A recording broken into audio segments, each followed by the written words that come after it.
نحمدہ و نصلی و نسلم علی رسولہ الکریم۔ مسجد عبادت کی جگہ ہے، یہ کھانے پینے کی جگہ اصل نہیں ہے، لہٰذا اصل حکم یہ ہے کہ افطاری اپنے گھروں میں کی جائے، بشرطے کہ گھر قریب ہے اور افطاری کر کے بندہ مسجد پہنچ سکتا ہے۔ اور اگر گھر دور ہے یا کوئی ایسا مسئلہ ہے کہ مسجد میں ہی افطاری ضروری ہے تو اس کا حل یہ ہے کہ مسجد کے باہر کوئی جگہ ہو جو مسجد کے لیے خاص ہو لیکن مسجد کا حصہ نہ ہو، وہاں پہ افطاری کی جائے۔ حتی الامکان مسجد میں افطاری کرنے سے احتراز ضروری ہے، لیکن اگر مجبوری ہو تو مجبوری کی صورت میں مسجد میں افطاری کرنا جائز ہے، لیکن اس کے لیے چند شروط اور چند قیدیں ہیں۔ نمبر 1، افطاری کرنے والے لوگ اس وقت باقاعدہ اعتکاف کی نیت کر لیں، اس لیے کہ جو معتکف ہوتا ہے وہ مسجد میں کھا پی سکتا ہے۔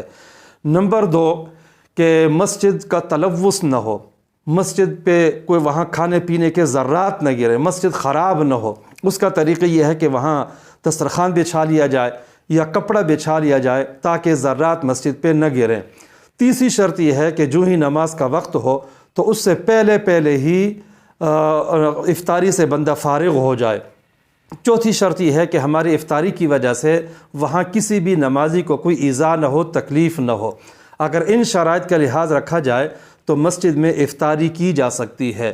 چنانچہ مستدرک حاکم میں عبداللہ ابن حارث بن جز الزبیدی رضی اللہ تعالی عنہ کی روایت ہے، کُنَّا نَأْكُلُ عَلَى عَهْدِ رسول اللہ صلی اللہ علیہ وسلم فی المسجد اللحم والخبز، کہ ہم رسول اللہ صلی اللہ علیہ وسلم کے زمانے میں مسجد میں گوشت اور روٹی کھایا کرتے تھے۔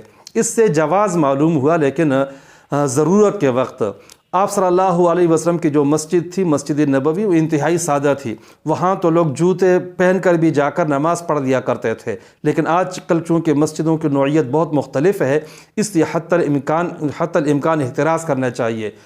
گاؤں اور دیہاتوں میں دیکھا گیا ہے کہ قرب و جوار میں رہنے والے لوگ بھی افطاری کا کھانا مسجد میں لے آتے ہیں اور خود مسجد شرعی میں بیٹھ کر آپس میں اجتماعی افطاری کر رہے ہوتے ہیں۔